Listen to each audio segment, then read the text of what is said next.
Tinha escrito quando tinha em 89 que meu pai, na final do Campeonato Brasileiro, contra o Lula, torcia pro São Paulo, o Lula foi lá torcer pro Vasco. Meu pai falou, esse aqui é o Lula, fala o que o papai disse pra ele na TV. Eu mandei o Lula ir pra um lugar, sendo uma criancinha, vou poder reencontrar alguns debates, e eu vou derrotá-lo não apenas apontando pra ele, apontando os crimes que ele cometeu. Eu vou mostrar que a minha geração tem um projeto melhor do que o projeto, ou melhor, do que a ausência de projeto que a geração dele nos negou. Eu faço parte de uma geração que exceção para membros do PCC como o primeiro, é o que qualquer país sério faria com facções terroristas que matam dezenas de pessoas todos os dias. Isso não é a minha opinião, são todos os relatórios que nós temos que mostram que boa parte dos homicídios cometidos no Brasil são cometidos em guerras nacionais. Você quer falar em termos de estratégia política? Não é uma estratégia política, é política pública. Tanto que se fosse uma estratégia política, eu não falaria, por exemplo, que eu vou fazer uma nova reforma da Previdência. E tirar voto. É porque eu estou certo que eu preciso fazer uma reforma da Previdência, assim como eu estou certo que eu preciso aumentar a relevância do dinheiro que é a porta de entrada do Brasil para o mundo. Algumas vão ser mais populares, outras não. Mas eu vou falar elas de qualquer forma. E isso é uma coisa só para o seguinte. Veja, você ser polêmico não é problema. Você ter uma boa capacidade de comunicação não é problema. Alguma propaganda nos anos 90 da PNF que era potência não é nada sem controle.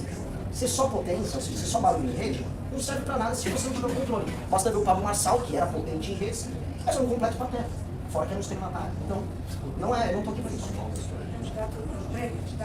O senhor acabou de falar que o Comando Vermelho e o PCC são terroristas.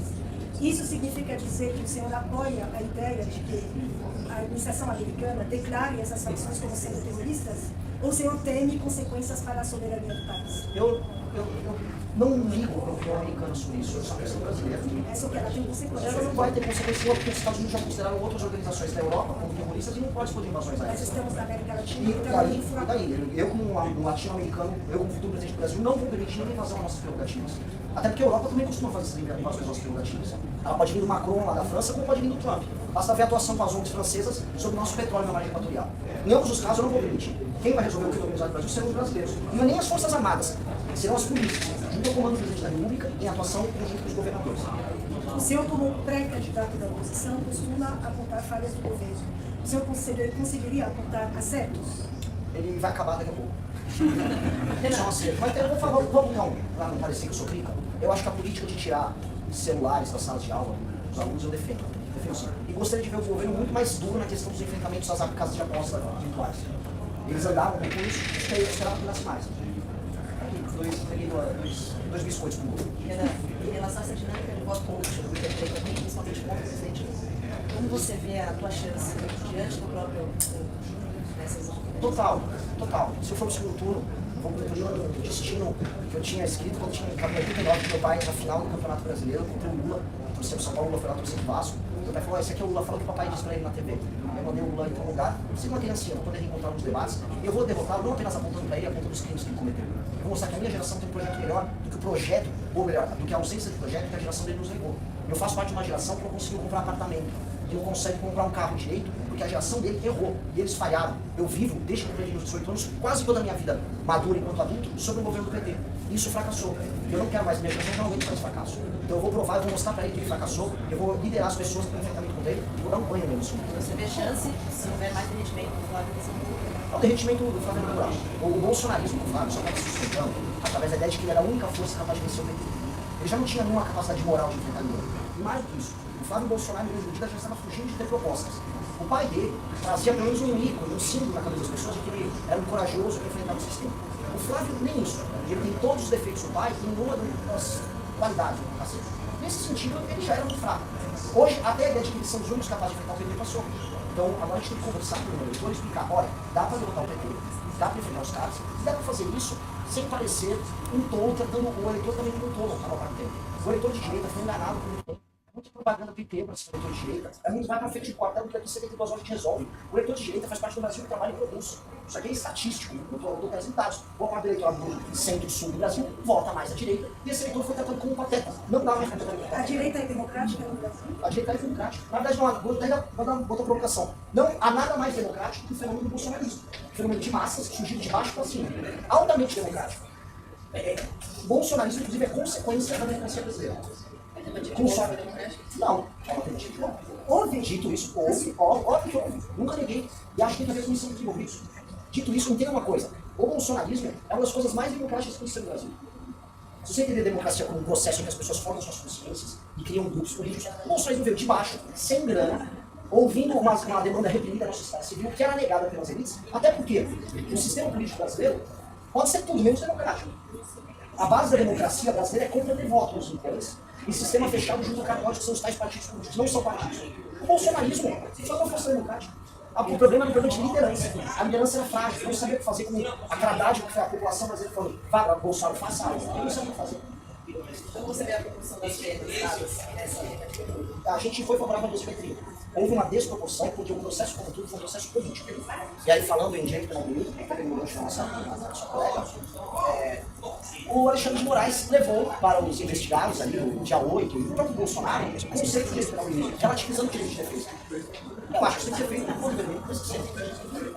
E aí essas pessoas, como fica uma questão política, porque ninguém vai falar que o processo que aquelas pessoas passaram é um processo que formalmente estava correto, terá que ser um caminho político para resolver isso, porque houve cometimento de crime, ninguém invade prédios públicos, taca fogo em prédios públicos, quebra as coisas, estava lá, não fez nada, não fiz nada, não, elas terão que ser punidas, mas as punições estão desproporcionais e a forma que brancamente foi punida.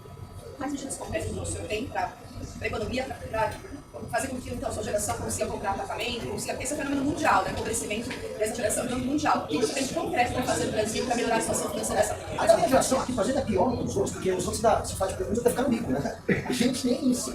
A gente tem isso. Se for pegar, por exemplo, a questão da affordability, que elegeu Mandani na Nova York, as pessoas não conseguem pagar o aluguel do apartamento.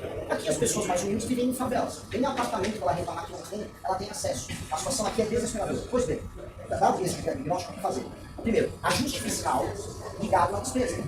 A gente fala, por exemplo, no pacto que as gerações mais jovens estão se ferrando para ganhar pouco anteriores. Agora a nossa, todos os pressupostos de funcionamento, por exemplo, da nossa questão previdenciária, são mais doentios do que qualquer nação do primeiro mundo e incomparavelmente piores do que as nações que nós concorremos no dito terceiro mundo.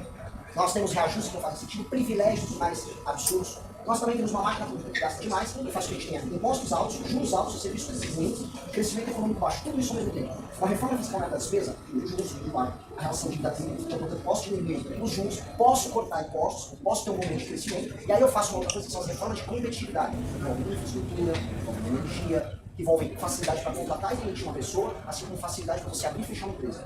Ao trabalhar esse aumento de competitividade com um ajuste fiscal, o que a gente passa a ter, finalmente, uma possibilidade de crescimento que vai atingir diretamente essa geração. Isso gigantesco do Brasil, ele é fruto de empresas que têm um discurso totalmente contraditório, pedindo mais políticas mais liberais, enquanto elas se beneficiam desse gasto tributário.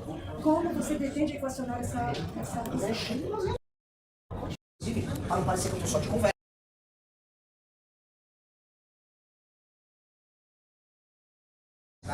Só uma empresa, que é a Honda, para dar nome aos bois, lá na Zona Franca de Manaus, tem uma renúncia de 16 bilhões. O que é uma empresa? Se for pegar setores inteiros, a gente está falando, vamos dizer, de um processo gerador de dividendos gigantesco. Então nós vamos ter que atacar isso. É um problema atacar. E este enfrentamento tem que ser feito de uma maneira madura, para não ser matar a criança no processo. Vai ter que manter a economia funcionando, mas entender que não vai dar para algumas empresas terem renúncias fiscais absurdas, malandragens fiscais de muita sorte, acordos feitos por determinados governadores, criando, vamos dizer, mercados artificiais. Agora, no setor artificial, no setor automotivo no Brasil. Aliás, fica a crítica também, já estou no fórum de reserva, fica a crítica também para o pessoal, por exemplo, de boa parte dos setores que ficam só lutando para se proteger, mas não investem, por exemplo, na formação de lideranças políticas que defendem essa agenda de competitividade. O setor automotivo, mais óbvio, que eu trabalhei com a galera do setor automotivo, só tem, eu conheço bem os detalhes, não lutaram em nada para passar reforma trabalhista, para ter uma agenda fiscalista que virasse questão de infraestrutura, não fizeram nada, só queriam proteção, agora quebraram. E a operação contenção que foi planificada pelo governador Caiado, da Rio de Janeiro, que foi a mais letal da história do país, 125, 122 mortos no final do ano passado. Qual é a sua opinião a respeito? Eu gosto muito de ver aqueles caras mortos. Eu acho que eu como uma parte brasileira, a gente fica muito feliz. Só que aquilo, sem alteração das leis penais e execução penal, sem você ter um direito penal do inimigo, sem um regime de exceção para as pessoas, aquilo se torna enxugar gelo porque aquela área é recuperada ao longo do ciclo para tudo organizado. E não dá, a própria experiência das UPVs no Rio de Janeiro mostra isso. Não dá para você fazer uma operação com as leis atuais tocando apenas com os governadores. Ou o governo federal vai precisar fazer disso. E olha só, uma coisa que é muito bonita. Pode ser a guerra da nossa geração. A retomada das regiões mais pobres do Brasil, que hoje estão sendo tomadas pelo fundo organizado, e não são só as favelas do Rio, são as cidades pequenas do interior do Nordeste, e é uma retomada que vai libertar justamente os brasileiros mais pobres. E aí já podemos seguir na economia levada de Então, eu vejo com alegria o fim do foi sabe? Mas a maneira como está sendo feita é escondida. Pré-candidato, você falou de ajuste fiscal. Como dentro das suas propostas fica o Bolsa Família? O senhor defende o corte, mudança de mecanismos? Primeiro, pente fino. Segundo, municípios. A gente vai só ver qual o percentual. Tem município que tem mais de 90% da população Bolsa Família. No Nordeste, 40% dos municípios são Bolsa Família. Alguns lugares, a gente levar à frente de trabalho, igual o presidente Roosevelt fez nos Estados Unidos durante 2029. A gente tem um projeto de trabalho muito bem feito, muito legal, fazer alternativa de emprego. Até porque aquela pessoa precisa começar, especialmente nos rincões do Brasil. Eu cultivei isso quando eu dei na Maranhão. Tem pessoas que nunca tiveram um emprego. No máximo fizeram um bico. Isso já com 30 anos, com um primeiro que é ter um emprego regular. Precisa começar a fazer isso. E, paralelamente, nós precisamos levar desenvolvimento econômico para as pequenas cidades do Brasil, especialmente na região Nordeste, onde tem uma grande massa populacional. A gente vai emprego, geração de renda para esses caras, isso envolve desde zonas econômicas especiais, até permitir que o agroorganizado chegue. Porque o exemplo do Mato Piba está muito claro. Onde o agroorganizado chega, em questão de 10 anos, tem uma mudança total no diálogo econômico e na política. E o governo federal, em vez de ajudar esse processo a acelerar, ele atrapalha. A Bahia é um exemplo disso. O agro já podia estar bem mais avançado, tanto na região sul quanto na região oeste. Mas o governo fica lá ajudando o quilombola indígena para ficar invadindo a propriedade, para querer demarcar a terra, impedir o desenvolvimento econômico das pessoas que vivem ali. Então nós vamos ter um governo que vai atuar, porque se eu altero essa dinâmica econômica das regiões mais do Brasil, eu torno elas parte da solução. É por isso que o meu slogan, boa parte do tempo, foi o Nordeste a solução. Até apareceu o Flávio Bolsonaro dançando e repetindo a mesma coisa. Eu não entendi até agora. Bom, pessoal. Valeu, gente. Se você chegou até aqui, muito obrigada por assistir. Você vai me ajudar muito se curtir e compartilhar. Veja mais vídeos como este aqui no canal. Até a próxima!